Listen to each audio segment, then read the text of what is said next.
So hey guys, I am doctor Shweta Singh, I am your physio. तो आज जिस topic पे बात करने वाले हैं वो है ब्रीदिंग पैटर्न। कैसे आप ब्रीदिंग से अपने पेन को रिलीव कर सकते हैं। सुनने में बहुत ही छोटी सी बात लगती है कि ब्रीथ करने से कैसे ही कुछ हो सकता है, क्योंकि ये बहुत ही नेचुरल फिनोमिना है।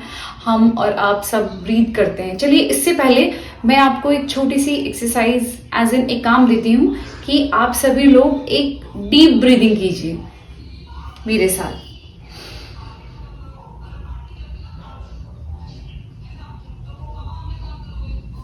सभी ने किया।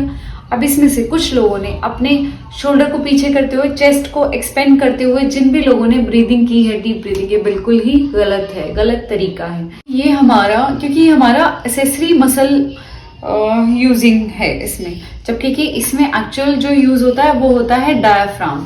यानी कि जिन भी लोगों ने स्टमक से, पेट से ब्रीदिंग, किस तरीके से ब्रीदिंग करते हुए जो स्टमक है उसको बाहर की तरफ किया, तो वो बिल्कुल सही पैटर्न था ब्रीदिंग का। किस तरीके से काम करता है वो मैं आपको समझाती हूँ। जैसे डायफ्राम से मैंने आपको बताया किस तरीके से जो डायफ्राम से ब्रीदिंग करते हैं वो ठीक है। जब हम लंबी ब्रीदिंग की हम बात कर रहे हैं, तो जब हमने डायफ्राम से किया तो वो क्या करता है, अंदर की जब हम डायफ्रामेटिक वो करते हैं, ब्रीदिंग करते हैं, तो उसमें हमारी जो वो वॉल है उसको एक्सपेंड करता है, और पीछे हमारे थोरेसिक और L2 से L3 तक जैसे ही हमने डायफ्राम से ब्रीथ किया तो उसकी जो वो स्ट्रेच हुआ, और उसने क्या किया, लंबर मतलब पीछे बैक वाली जो हमारी लंबर एरिया है उन मसल्स को भी वो स्ट्रेच करता है। तो इसकी वजह से जो हमारा ब्रीदिंग पैटर्न है थ्रू हमारे स्टमक डायफ्राम का, वो हमारी बैक के लिए भी बहुत अच्छे तरीके से सपोर्ट करता है और बहुत अच्छे तरीके से उसे स्ट्रेच और कंट्रैक्ट करता है।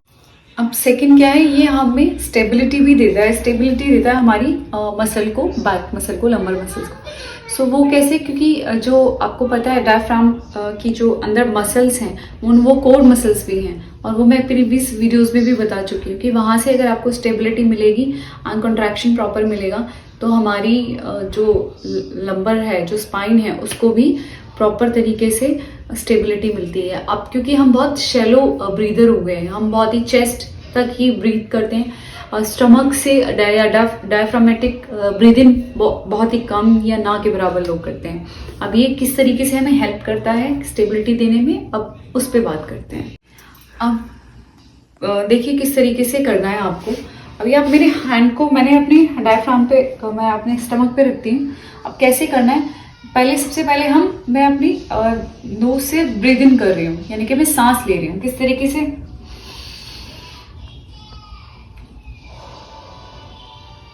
अभी हाथ मैंने यहाँ क्यों रखा हुआ है, अब फिर से हम एक बार प्रैक्टिस करेंगे। जब मैं ब्रीद इन कर रही हूँ, मैं सांस ले रही हूँ, तो आप देखेंगे मेरा जो पेट है ये बाहर की तरफ आ रहा है, और जैसे ही मैं एक्सेल कर रही हूँ तो उसके बाद क्या हो रहा है कि वो अंदर की तरफ जा रहा है। एक बार फिर से देखिएगा।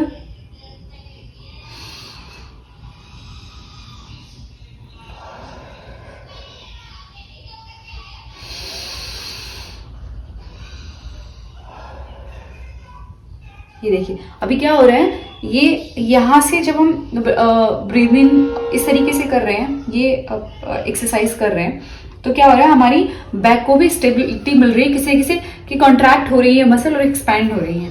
अब हम क्योंकि शैलो ब्रीदर हो चुके हैं, तो क्या कर रहे हैं कि वो डीप ब्रीदिंग या उस तरीके से ब्रीदिंग करते ही नहीं है, तो इसकी वजह से क्या होता है, हमारी बैक में स्टिफनेस रहती है।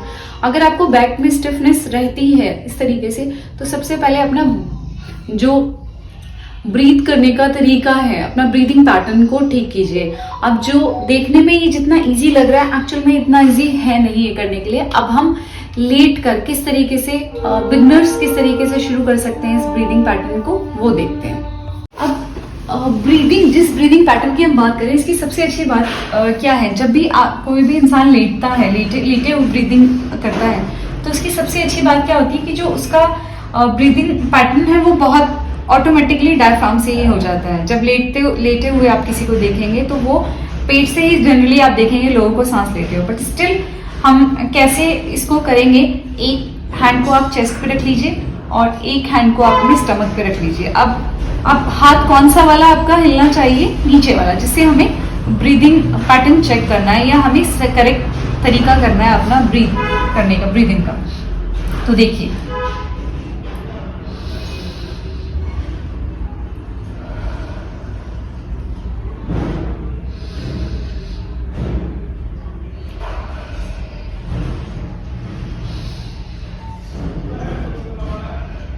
अब आपने ध्यान दिया होगा मेरा जो स्टमक वाला एरिया था, जो हाथ था, वही जब मैं ब्रीद इन ब्रीद आउट कर रही थी तो वही उसी पे मूवमेंट हो रही थी, ना कि चेस्ट पे। तो आपको भी इसी तरीके से ये शुरू में इस तरीके से अपनी ब्रीदिंग पैटर्न को ठीक करना है। अब जब हम प्रॉपर ब्रीदिंग नहीं करते, यानी कि हमारा डायफ्राम जो है हम उससे नहीं कर रहे हैं, तो ये किस तरीके से हमें अफेक्ट करता है उस पर बात कर लेते हैं। अब मान लीजिए हम आगे की तरफ इस तरीके से झुक रहे हैं, तो क्या हो रहा है, जो हमारे डायफ्राम वाली मसल्स हैं वो क्या कर रहा है, आगे की तरफ एक्सटेंड कर रहा है, एंड जो सॉस मेजर है वो पीछे की तरफ फ्लेक्शन लाइक पीछे की तरफ पुल कर रहा है। तो इस तरीके से ये वर्क कर रहा है डायफ्राम्स। अब ये क्या कर रहा है, इस तरीके से हो गया, तो ये स्टेबिलिटी दे रहा है हमारी मसल्स को। अब अगर हम सही डायफ्राम वाली मसल्स, अगर ये स्टेबिलिटी नहीं मिल रही, तो इसके आसपास की जितनी भी मसल है वो वीक हो जाएंगी एंड हमारे बैक पेन को भी कॉज करेंगे। अब एक और तरीके से मैं आपको बताती हूँ किस तरीके से हम इस ब्रीदिंग पैटर्न को ठीक कर सकते हैं। इसके लिए क्या करना है, एक और स्ट्रेंथनिंग किस तरीके से कर सकते हैं। एक फिजियो बॉल ले लीजिए, उसे इस तरीके से दीवार के साथ खड़ा कीजिए, लगा लीजिए, सपोर्ट दे दीजिए, एंड सेम जो पैटर्न मैंने अभी बताया है आपको कैसे करना है।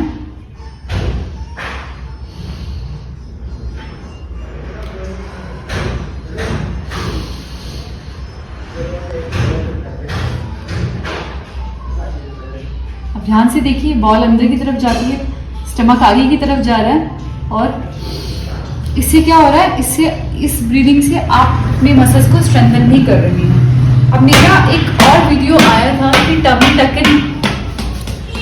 टक इन करके किस तरीके से आप अपनी बैक मसल को स्ट्रेंथन कर सकते हैं, पेन से को खत्म कर सकते हैं, बैक पेन को। तो उस वीडियो के इसको आपस में कंफ्यूजन क्रिएट मत कीजिएगा, वो अलग वीडियो है। ये ब्रीदिंग पैटर्न के लिए है, वो अपने मसल्स के लिए हमने बनाया था। और आपकी जो बैक में स्टिफनेस रहती है, जो दर्द रहता है, कोई सोच भी नहीं सकता कि सिर्फ ब्रीदिंग पैटर्न को सुधारने से आपको इतना रिलीफ मिल जाएगा